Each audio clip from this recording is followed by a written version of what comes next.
Magandang umaga, ngayon po ay araw ng Miyerkules, August 30, 2023. Update po muli sa lagay ng panahon.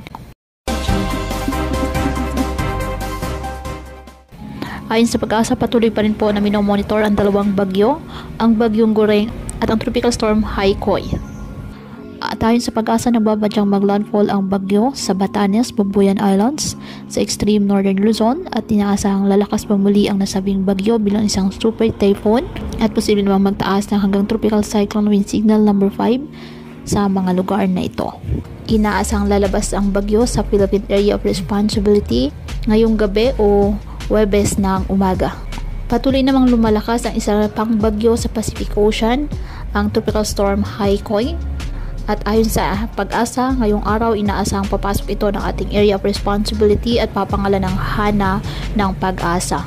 Sa ngayon, nakataas ang tropical cyclone wind signal number 4 dyan po sa the northern portion of Babuyan Islands.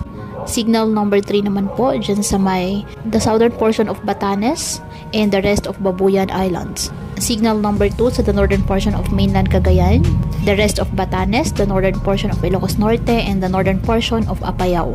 Signal number 1 sa the northern and eastern portion of Isabela, the rest of Ilocos Norte, the rest of Cagayan, the rest of Apayao, northern portion of Abra, and the northern portion of Kalinga.